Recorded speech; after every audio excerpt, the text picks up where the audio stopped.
we're going to be talking about hyper-personalisation, AI luxury, or artificial intimacy on today's Africa Travel Week webinar.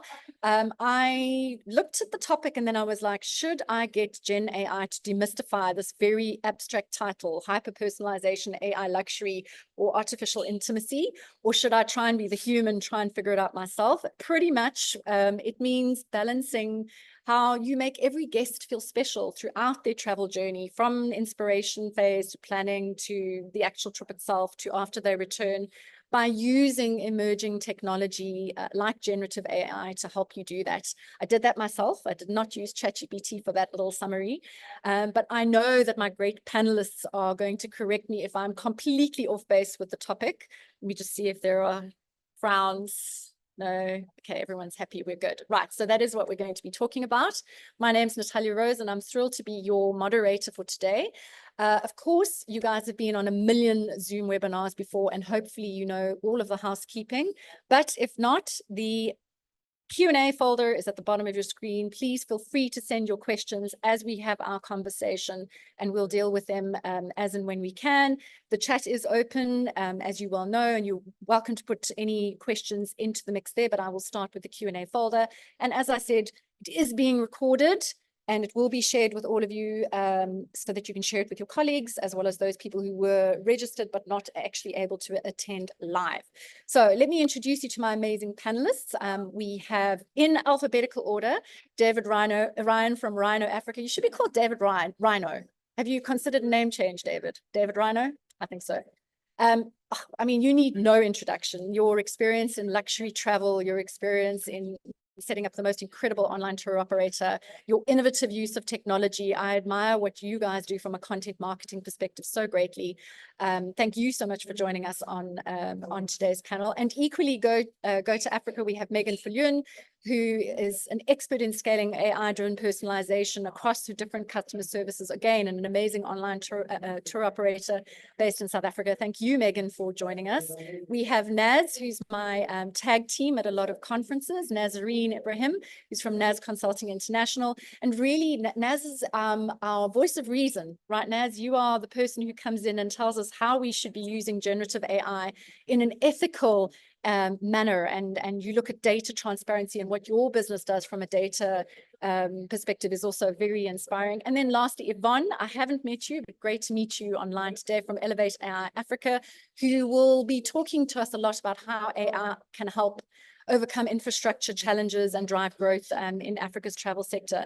We are focusing quite a lot on the word AI. I'm not an AI expert. I'm more of a Gen AI expert. So hopefully we can help the audience understand what the differences are between those two things, so we're not talking about the same thing over and over. But I think let's ease in, David Rhino, and let's talk a little bit about how your business particularly is using generative AI in terms of hyper-personalization when it comes to luxury travel, because it is a little bit of it's kind of at odds, right? When we talk about luxury travel, we always think about making sure that each person feels like they are a special snowflake, and that we're actually not using the same stuff over and over for everybody. How are you actually managing to bridge that idea of luxury travel, hyper-personalization, and then still using something that essentially helps you to commoditize the workflow that you do on a day-to-day basis? Sure, that's a mouthful, Natalia. I should start by saying I'm not an AI expert myself either, but let me start by thanking you for today. It's a great pleasure to be here. Haven't been on a webinar for a while, so it's wonderful to be here again. And it's always a pleasure to discuss a new frontier like AI. But I think the first point I would like to make is that, AI or not in a business, client expectations are constantly evolving, and they are growing with a growing demand for more personalization and more unique experiences. So I think AI technology is emerging as a very powerful tool that caters to these evolving client demands. At Rhino, we are still in the very early stages of deploying AI, but we are having lots of fun doing it. And it is certainly enabling us to create bespoke itineraries tailored to each of our clients' preferences and requirements more efficiently. I think the secret to AI, however, is data quality. In fact, we actually have a data quality person that sits on our senior management team, because we know that when you leverage AI algorithms, we need to be able to analyze vast amounts of customer data in order to sort of gain valuable insights into their preferences, into their travel behaviors, into their patterns, which allow our team of travel experts to craft highly personalized experiences. So I think at Rhino, there are two specific areas that we are looking at, which are aiding our transformation quite quickly. And the first one is we're in the process of launching our first AI-powered chatbot that allows for instant client assistance, through which further enhances the client experience. It provides instant personalized assistance throughout the booking process and then through the trip itself. I think these virtual assistants offer clients real-time recommendations. They're able to even make reservations. They're able to provide personalized travel tips. And honestly, they're starting to create a seamless, tailored experience for each of our customers instantly. And then secondly, I think the most exciting part of AI for me in terms of hyper-personalization is its ability to provide predictive analytics. So in order to better anticipate client needs, better anticipate client preferences, it further enhances the level of personalization that we're able to provide our clients. And if you look in this world of luxury travel that we're in, we often are all focused on trying to improve, obviously, inquiry to booking ratios. And I think AI is going to aid us hugely in that process, if that gives you some insight into what we're doing. It does. And I'm so glad you touched on the data aspect, David. I'm not somebody who loves data. Anything that with numbers, I'm innumerate, as you well know. So when I hear numbers, data, I'm like, ooh. But data comes in many forms, right? And the fact that you're sitting on so much rich information about your customer and really able to translate that information into a personalized journey is so important. I think if we, and perhaps if I can come through to you, Megan, and just talk about that a little bit, how you potentially are using the information that you have at your disposal currently to understand not just one person's journey, one person, how that person is interacting with your brand, but how you are looking at travel behavior in general and using generative AI to predict what people are going to be, where people are going to be traveling, the kinds of itineraries that you could put together, educating your staff in terms of how they could be using generative AI to save themselves time, but also make sure that the travel journey is a little bit easier for your clients or your guests. Yeah, thanks. And yeah, also thank you very much for the invitation to be here today. I think similar to David at Rhino, at Go to Africa, we also sort of getting started on our AI journey. And so lots of learnings along the way. And I think along with the learnings come questions, you know, where is it appropriate to be using AI and where is it not? And I think, you know, we talk about deep personalization as a key need in travel at the moment, but I think more than that, clients need trust. You know, I think we think of travel as this very expansive, adventurous journey that we go on, but for people to be able to enjoy that, they need to know that they're in a trusted, safe space.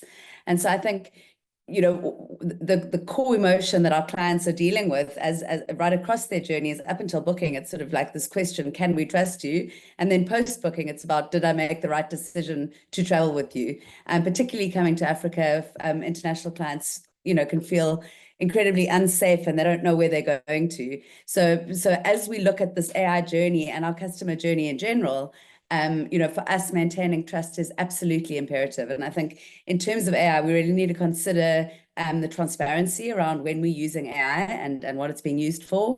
the appropriateness of the personal data that we're using. I think it sounds like Nazreen might be getting into a little bit more detail about that later. And then when we talk about generative AI, the reliability of the content that we're sharing with our clients, where we're really positioning ourselves as an expert in our field. And then finally, like building those relationships, which I think is so important to the business that we're in. So really at Go to Africa, in my role as head of customer experience, I'm aiming to automate as much as we can of the generic content and functions so that we can create more human capacity to really deliver the deep personalization and experiences for our clients in the moments that matter to them. And I think also importantly, like focusing on the areas where we want to differentiate ourselves and creating human capacity to do that. And then, where we're happy to be on par with competitors or, even worse than competitors, those for me are the bits where we really can lean into automation and AI. So yeah, in terms of what we have done so far, so that's looking then really much around operational efficiencies rather than customer facing tools at the moment, particularly at the beginning of our journey. So, similar to Rhino, we've been building up an internal knowledge base that we can use a bot on, and we're testing that internally to support our customer facing staff as a start. And as that is further developed and we feel very confident that it's not going to answer questions outside of its remit. I think that's actually the main concern. We want to remain experts in this space, and we don't want our bot telling someone to do something that we're not in agreement with. Then we'll start putting those things forward to clients. We're also using AI around the lead generation piece at the moment. So we've had a very static sort of lead grading model, and we're starting to bring more data into that through AI. And then, incredible usage. I think everybody's using ChatGPT to some degree or another in terms of, analysis and insights, particularly client insights. But yeah, I mean, there's so many exciting use cases going forwards. And I think one of the ones that I'm really interested in is looking at particularly travelers coming to Africa where they're feeling unsure about safety, is using multiple data streams to create real-time safety updates for clients that can be based on, health information, geopolitical information, weather conditions, etc. I think that's quite an exciting use case. But I think really the most important thing for me is around, the appropriateness of the data that we use and where it's implemented. And one example that I'm just going to use as a use case to finish off is if you think about a couple going on a beautiful luxury African safari to celebrate their 50th wedding anniversary, and an agent speaks to them about their upcoming wedding anniversary and says, "That's amazing. I'd love to see, please send me a picture of you on your wedding day," and they send it through. Then as a surprise, they arrive and this photograph is printed off and put on their pillow with a handwritten note. Amazing experience. If we'd used AI to go and stalk that photo off them on Facebook and left it on their pillow as an experience, is that an amazing experience, or does that just feel completely stalker?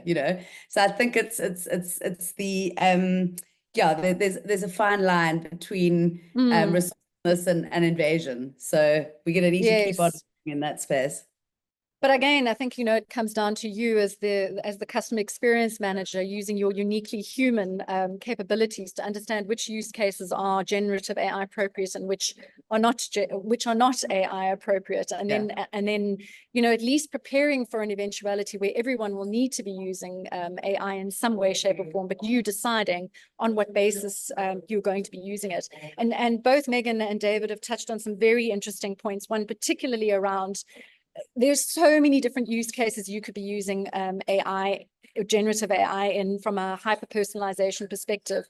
Megan referred to both a customer-facing aspect and David, customer-facing aspect, but there's also this idea of operational efficiency. And if you were to draw a line in the sand and say, on the one hand, you've operational efficiency, and then you have this customer-facing side from a luxury travel perspective, in both of those, where you would put your efforts in terms of using generative AI, understanding, as you just said, Megan, on the customer-facing side, there is possibly this idea of mistrust, and also you want to be seen as authentic. So using generative AI and authenticity is often not kind of the same thing, right? I'm going to bring Yvonne into the conversation here. And I know you've been consulting with a lot of tourism and travel companies around the implementation of artificial intelligence. How do you see this kind of balance between operational efficiency, customer-facing AI? What are your clients telling you, and what are you seeing in terms of implementation? Thank you, Natalia. Well, and thank you, Megan and David, for actually sharing insights into what's really happening on the ground, because the intersection of AI and privacy is increasingly something of concern to many. But the goal from the tech side, the goal is to equip businesses with strategies that can help them build trust, ensure that they're compliant to regulations, and enhance the overall customer experience. But this can only come about when companies actually invest their time, as David had touched on, having a quality data analyst in their management team. So having a specialist actually look at that data and look at what's used in a way that's not frightening to customers, I would put it that way, because when you look at the different demographics of tourism and tourists coming into Africa and different well, when you look at the luxury tourists, particularly, they're of a particular age group, and many of them are not necessarily too well versed with what Gen AI or AI is, and not so many are happy to welcome it, actually, but many want a very hyper-personalized service at the end of the day. So if a business adopts a clear strategy on how it can be compliant, it will find itself safeguarding that personal information and then be able to build trust with customers.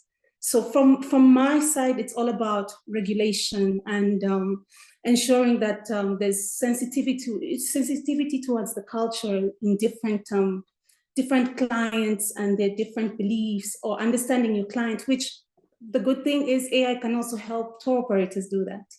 So I think there's a very good balance with that. And there's a lot more that could then be unlocked when it comes to hyper-personalization. Thanks so much, Yvonne. I'll bring Naz in here. We're talking about data, proprietary data, and what do they say? With great power comes great responsibility. So here we are, all sitting on a whole bunch of proprietary data. Everyone has signed up and said, yes, David, Megan, happy for you to be using our information to personalize the situation. We talk about a lot in marketing, and the willingness of people to share their information so that we personalize it. Given your work in AI ethics, give us a little bit of a perspective on best practice when it comes to ensuring that we're using the proprietary data, the customer data that we have, in terms of AI-powered personalization, so that we're doing it ethically and not reneging on any regulations and rules we should not be. And it's interesting to know how we give our data away so easily.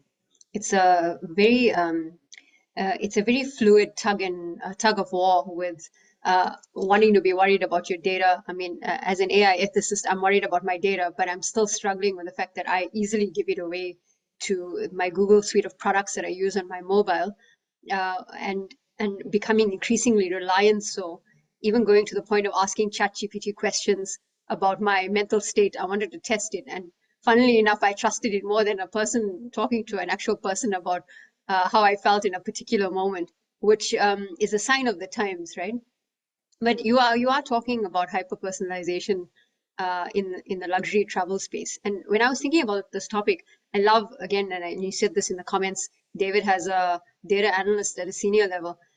I have spoken to many blue chip companies in South Africa and asked them a specific question: do you have an AI ethicist or a responsible AI officer on your team? And the answer is no. This goes across insurance and banking, which are the two largest sectors in the country. And tourism obviously is a massive sector. It's a sign that it is not yet at the level of seriousness that we need to have it.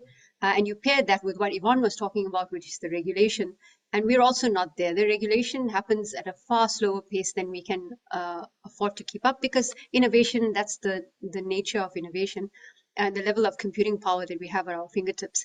But while trying to contextualize this and bring it back to the topic at hand, which is the luxury travel and hyper-personalization in that space, you think around how people who are used to luxury travel would operate or think in that space. Think of Emirates first class. When you get on board and you get on that flight, and the way they treat you, and then you get off, there's a car waiting for you, your bags are taken. You don't have to worry about those elements in between. When you check into the hotel, where your bags might be at, how cold or hot the room is, when might I have my coffee brought up, those kind of things. So when we think about that kind of journey, the capability of AI predictive tools to be injected into the customer experience side is great. But on the operational side is also wonderful, because it takes away the hassle of trying to understand how better can I serve this customer who already has a very high expectation of a level of service delivery.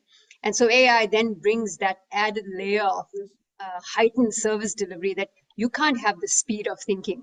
I can't think in 1 second flat.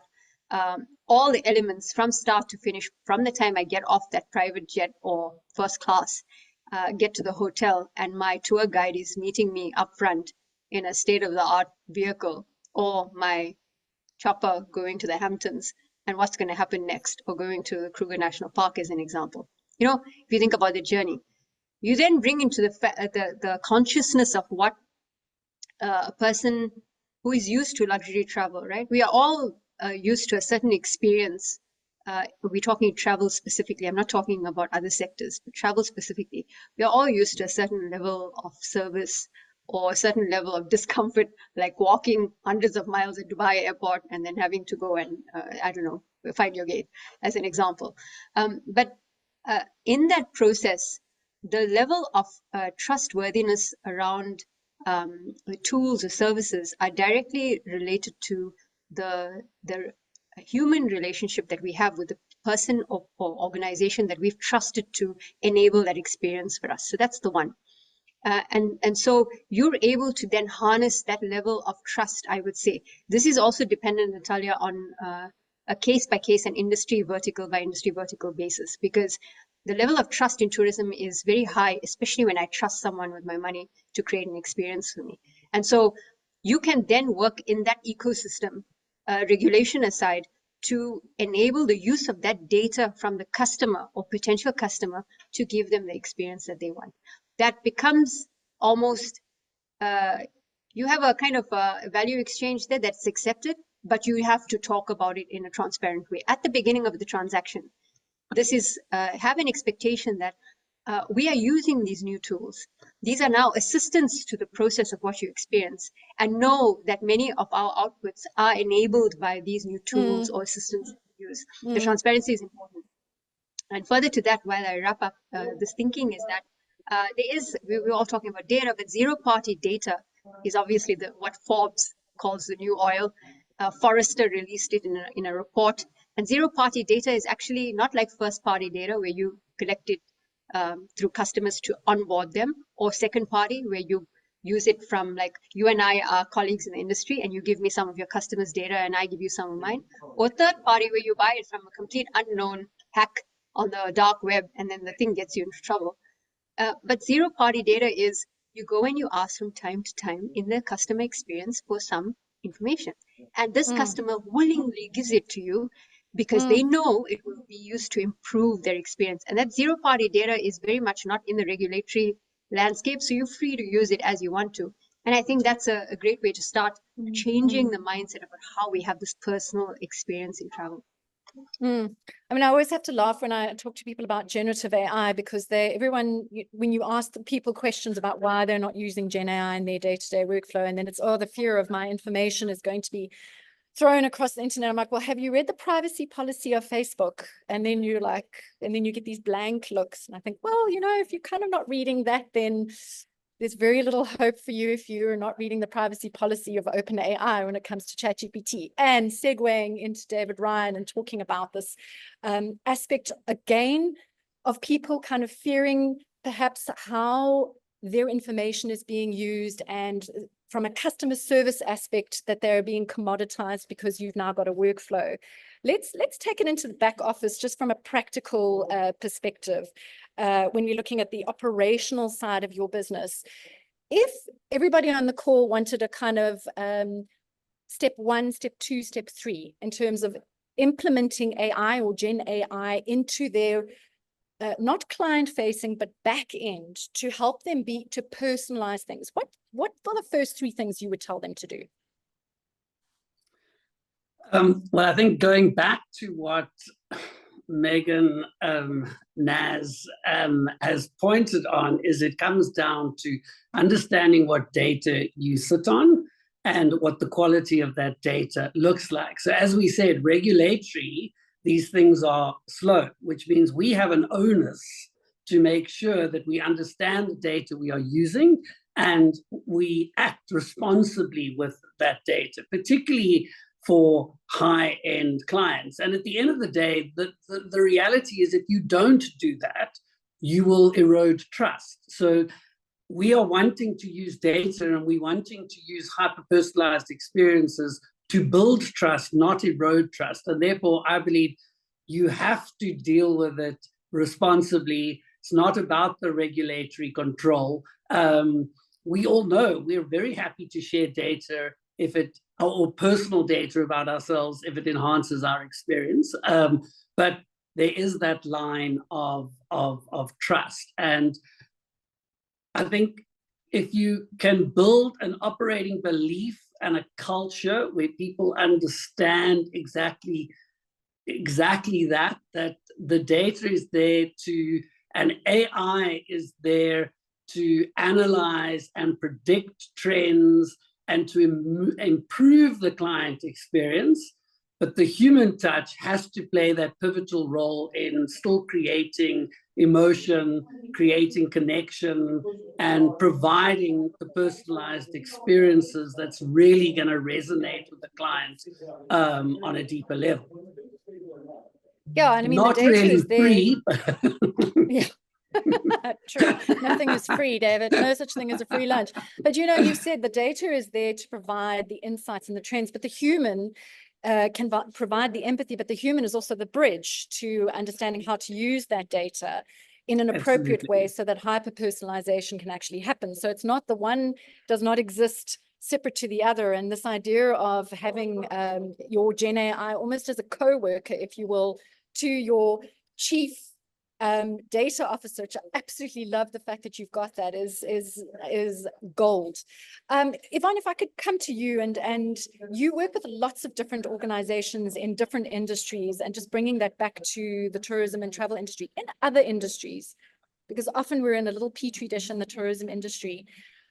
To what extent are you seeing service-related businesses that might have a luxury component to them using generative AI, both from a customer-facing perspective, but also from an operational efficiency perspective? Actually, a lot of industries have adapted, and much as regulation may be slow, I would say many companies have policies around how they're handling their data. And many companies are very careful in using that data because it's the one thing that could either get you in trouble with your clients or not. And well, from other industries, for example, the mining sector, it may be very different if you compare it to the tourism sector because it's very people-based. However, the use of AI in every other sector is still very much so evolving.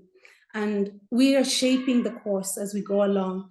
The tourism industry may feel maybe they're not doing enough, but they're doing just what they need to do in this very moment because AI is still evolving, AI is still growing, and we are actually shaping how AI is going to benefit this industry long term.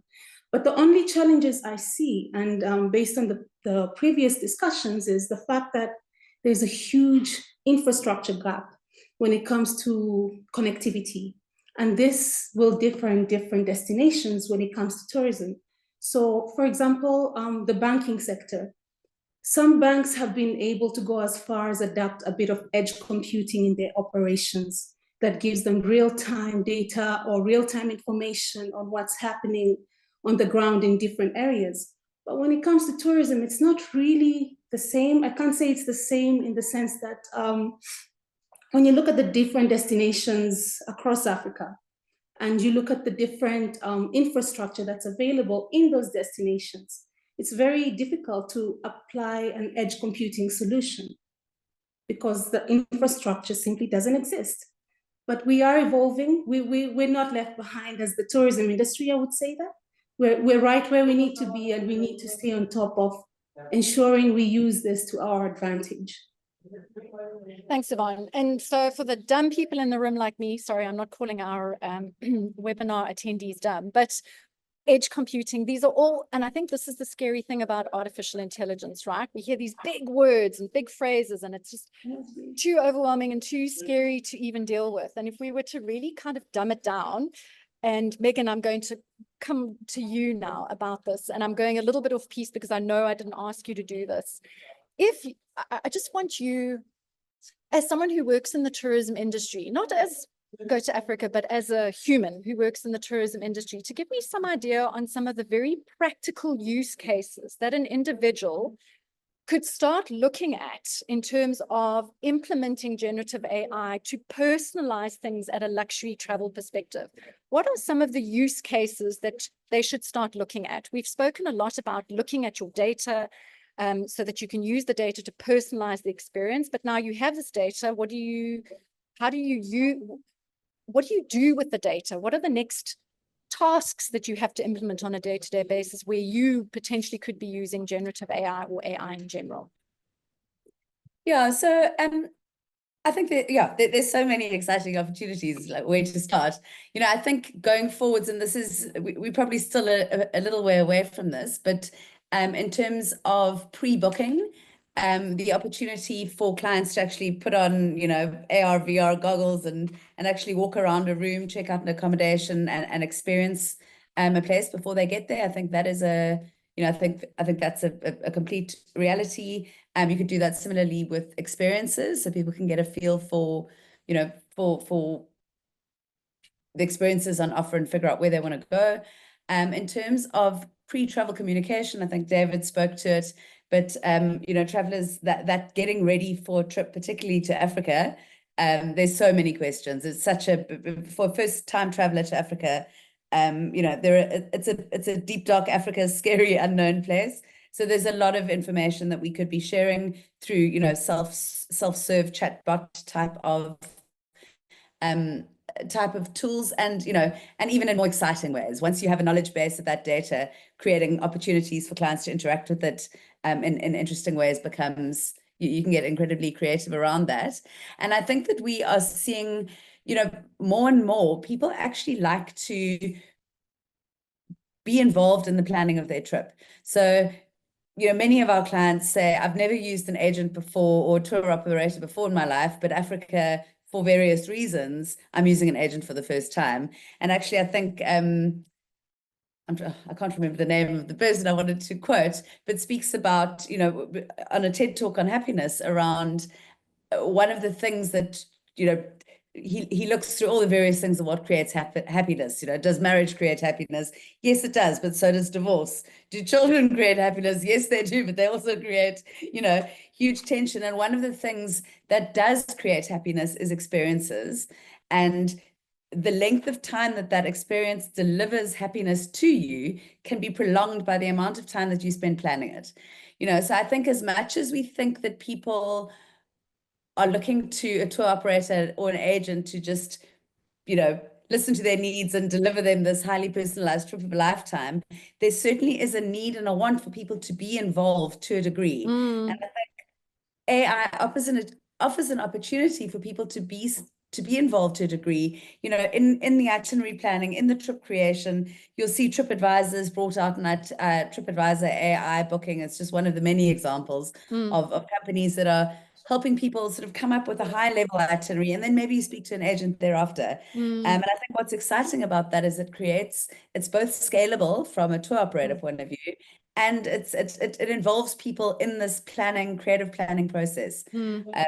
So those are just a few things, off the top of my head. I think the other thing that I really did just want to land as well, what I quite like about that self-serve piece is, as much as we can use data to predict, part of what travel's doing is, it's this transformational aspect of travel that people are really looking to push themselves beyond their current experience and expand their lived experience. And predictive data is not going to get us there, you know, and that's where that human element comes in. And I think it can help us to a point, but then we really do want to be taking that creative leap into the unknown, you know, and the spontaneity of travel as well. So again, you know, I think there's a lot of opportunity to help us support the travel process, but that human element and, you know, the sitting drinking a gin in an African sunset with a cheetah cub running past, like AI is not going to get you that, you know. So it's like, how do you position people for those transformational experiences?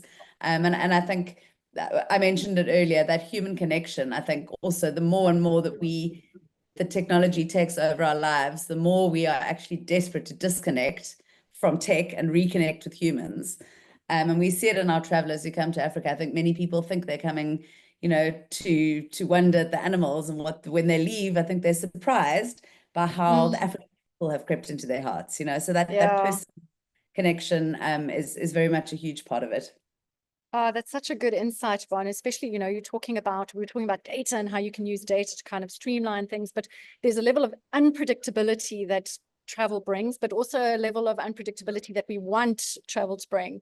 And kind of the more you try and solve an existing problem using the technology, the kind of less that actually makes sense, because you want that level of unpredictability. Yvonne, I'd love to hear your views on the topic. Would you unmute and let us know what's on your mind? Well, it's good you mentioned, Megan, you mentioned VR, and I just want to emphasize on how tech can actually enhance some experiences. Imagine walking into an old historical site and you're able to go back in time using VR or AR. And this would actually improve the tourism overall experience, much as this is something somebody can watch from elsewhere. But if you're at an archaeological, let's say it's a village, an Aztec type of village or a Maasai village, and you're able to go back in time and see how it actually was and how it's evolved through AI and VR and augmented reality or whatever tools that have been applied in that instance, I think it also, apart from the human touch, it can also now add some value to the experience.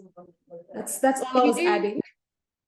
Thank you, Yvonne. If you do have any questions, please feel free to put that in the Q&A folder at the bottom of your screen or in the chat. We've still got a little while to go before we're answering questions, but yeah, please feel free to add those into the mix right now. I haven't forgotten about you, Naz. I'm going to come to you because you play a very important role, but I just want to feed back to David. I'm going very off piste here, David. Please forgive me. Don't swear at me. But I was at a conference last week in the US talking about generative AI in the marketing industry. And they were talking about, you know, at the moment, the humans are making the choice, right? And the more we start using generative AI to give us the solutions, instead of asking Google, we're going on to Perplexity or ChatGPT to give us the answer. It's going to get to the stage with some people, certainly, where we are using generative AI to make the choice for us. And so actually you are going to be, you as a tour operator are going to have to make sure that the Gen AI tool that is being asked the question, that you appeal to them to the extent where they are providing you as the upfront choice. So they almost become the consumer in a way. Is that something that your organization is thinking about?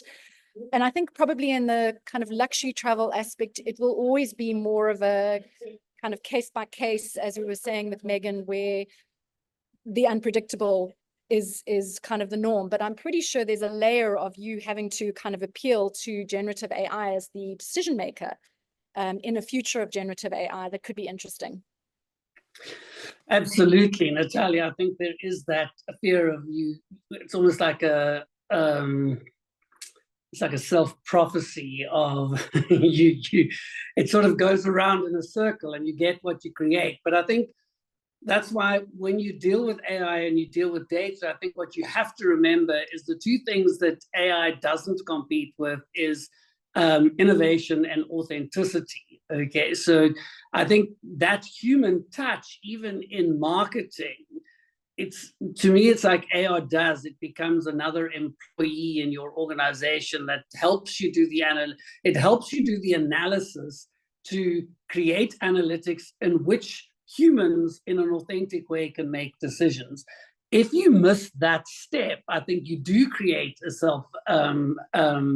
you are going to create this loop, and it is going to be a big trip for us, because you'll miss out on exactly where and why people come to Africa. And that is to create this deep sense of connection through experiences. And we see it. I mean, you see it every day. You talk about a topic, you turn on Instagram, and there's the ads for the topic, right?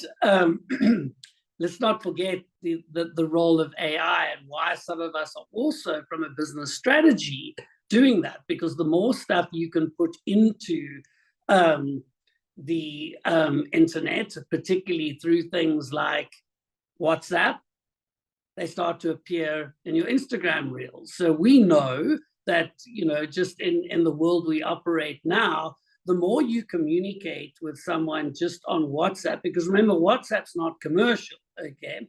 So you start communicating in WhatsApp on African experiences, African travel, what happens to that client? Reels on Africa start to appear in their Instagram feeds. And so the whole world of how we inspire people and how we generate search interest is changing before our eyes.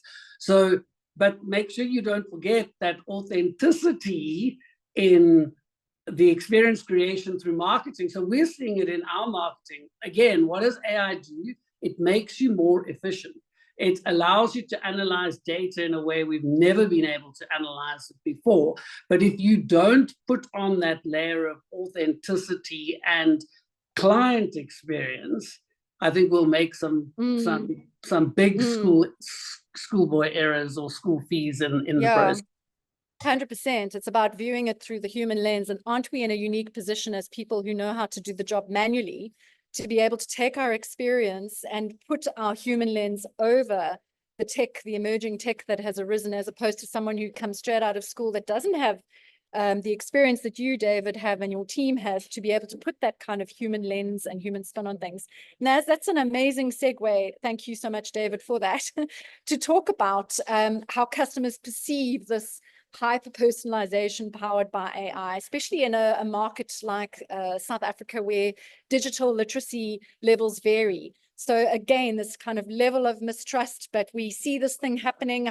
What is your experience in terms of how people are viewing its ability to hyper-personalize the travel experience?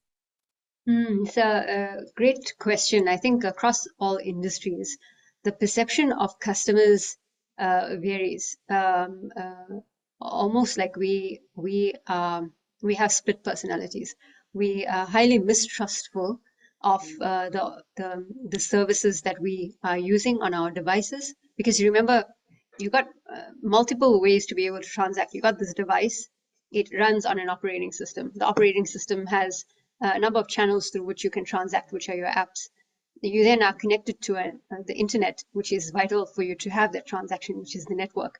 And you've got multiple security protocols that enable the facilitation of those transactions. In that entire value chain, we are not certain. We are vague as a user, as a general user, as a digital citizen, on where the loopholes might be of how easy it is for us to be attacked, cyber attacked. And I see Yvonne nodding there quite enthusiastically, because she knows exactly what I mean. And so does David and Megan.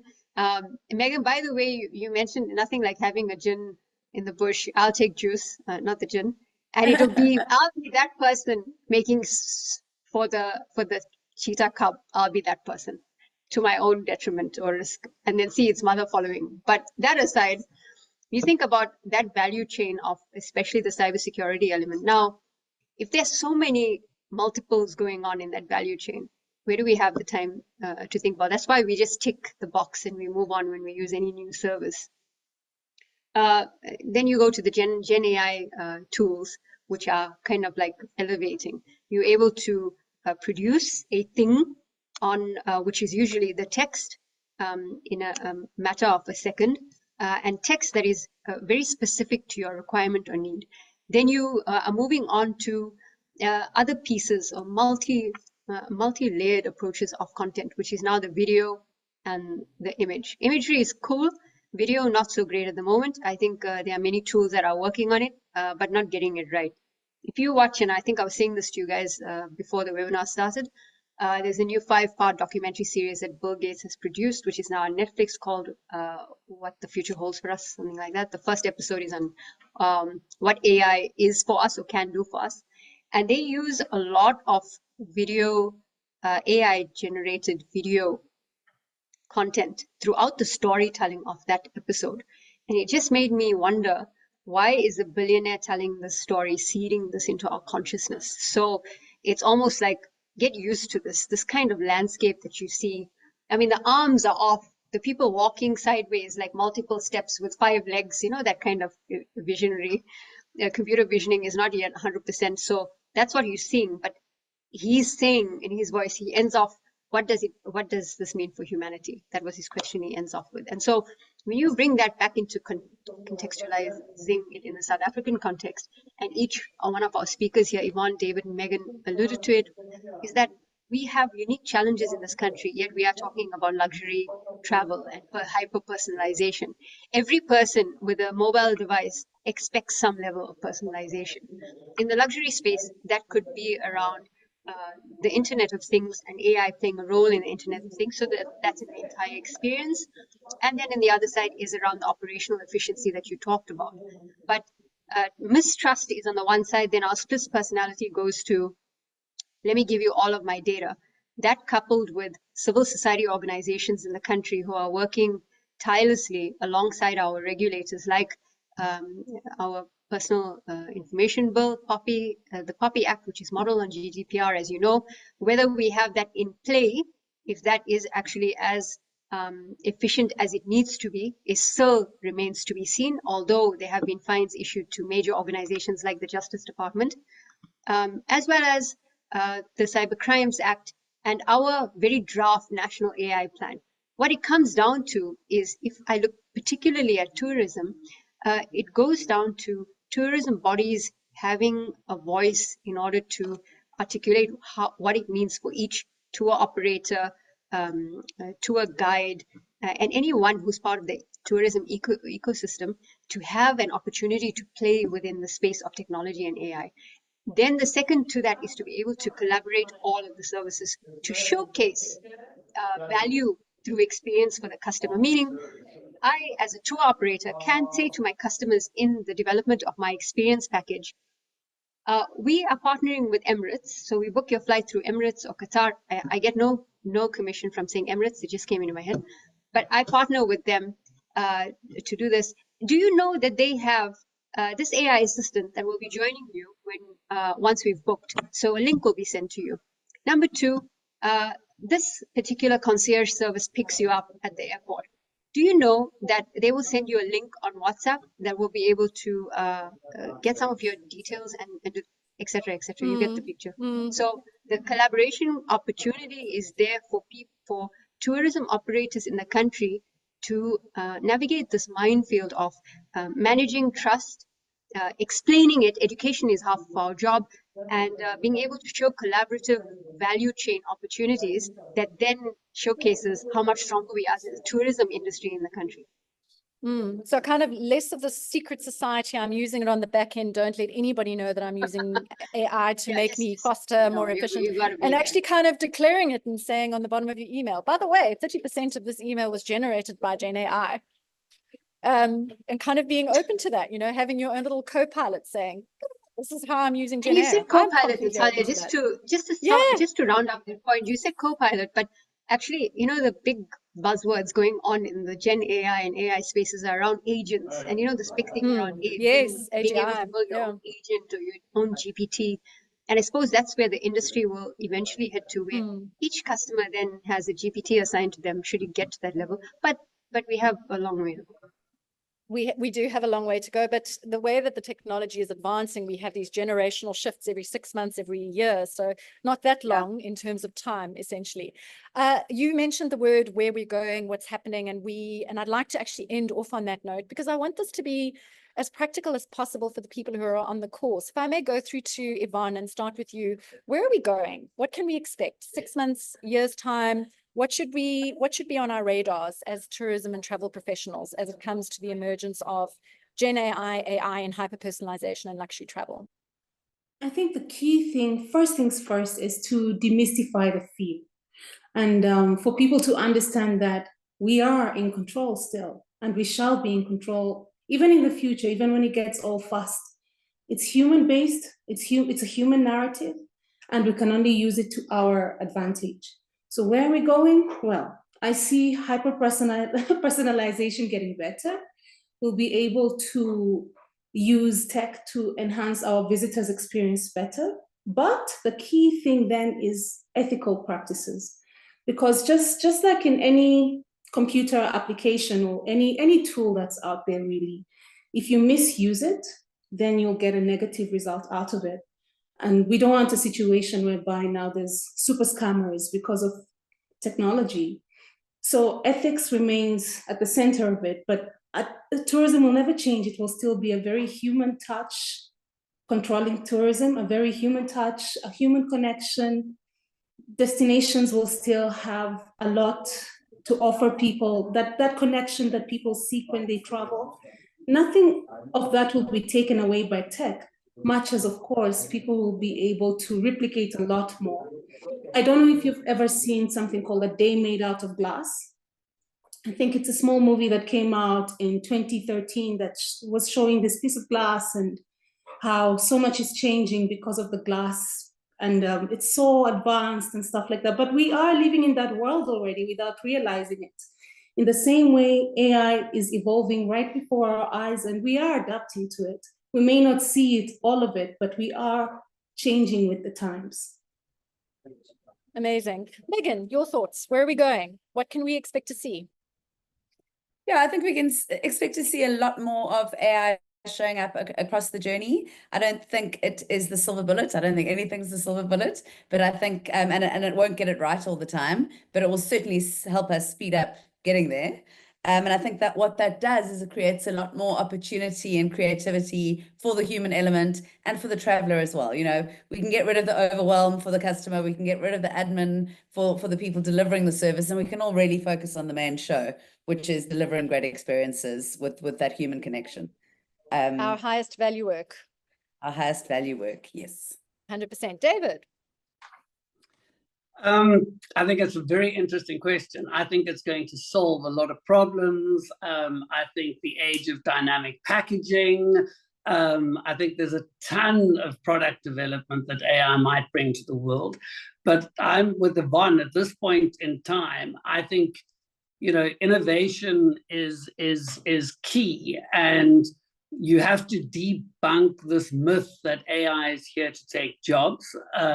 I think we need to create operating beliefs, and that's where we are at Rhino, is create an operating belief where AI is going to help us with efficiency, and it might help us with innovation, and it might help us with product development, but it's never going to take the place of human touch. It's never going to take the place of authenticity. And it's only through R&D and playing with the product and embracing AI that you're actually going to move forward and do these things. So I think, you know, there's that efficacy that we've got to get over first about AI, that yes, it might be here to change the world, but it's changing nothing without us going on that journey with it. So I think the sky is the limit. I think it's going to be an incredible journey, much like the internet was in the early 2000s, but debunk the myth around it that it's not here to steal jobs. It can't operate on its own.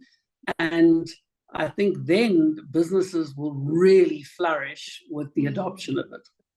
Yeah, and stop defending the fact that humans are always going to be here. I keep hearing that same argument over and over. The humans are going to, you know, forget it. It's your co-pilot. It's your assistant. We are both going to be here. That's essentially where we need to go. Naz, your side. We are both going to be here. So let me go back to my roots, which is AI ethics and being an ethicist from a humanities perspective and understanding human behavior. And very much that is we will have a dual reality of being very comfortable with knowing that there are AI assistants that make the journey easier, but looking to humans to help us figure out the journey along the way and to provide a sense of comfort, because innate humanity is intangible and it's not built into the algorithm, and nor is inference. And inference and understanding data at its actual hand, knowing the thing. If I say this is a table and here's a cup and that's what it is, I'm not inferring that this might be a table when it's actually a plant, a pot plant outside. And so that's something that we need to keep at the back of our mind, paired with the fact of the reality of our economy and the environment in which we play as South Africans, which is we have a very diverse socioeconomic landscape, literacy landscape, and geopolitical landscape that we walk. And in all of those, regulation will start pairing quite nicely with the innovative capabilities, and so too will the hunger of people as digital citizens. So we must have an awareness of that. David, Megan, and Yvonne have all echoed that theme. So have you. So I think it's quite nice to be able to wrap up on that point, is having the positive hope around it, but being mindful, not demure or cutesy, but being mindful around where we are going to place ourselves when we think very practically, but also have a very great awareness around how this technology evolves as a foundational technology. Thank you, Naz. Golden, I have noted your question. We will come back to you with those regulatory frameworks and send that through to everyone. Thank you guys for being on the panel. I could talk about this topic the whole evening. I'm sure you do not want to talk about it the whole evening. But, you know, for me, it's about, you know, women keep talking about equal rights with men. I don't want the equal right to generative AI or AI. I want a unique right. I want to be who I am as a human, and I want generative AI to be who it is, essentially, or what it is, rather. So forget about equal rights, forget about being better than, or making it, use it as your co-pilot going forward. And hopefully this has been an interesting and useful, valuable talk for you guys. Thank you so much for joining us today. It has been an absolute joy, and I can't wait to see what you guys do with Gen AI and AI in your businesses going forward. Thank you to our panelists, and enjoy the rest of your evening. Have a good night. Cheers. Bye.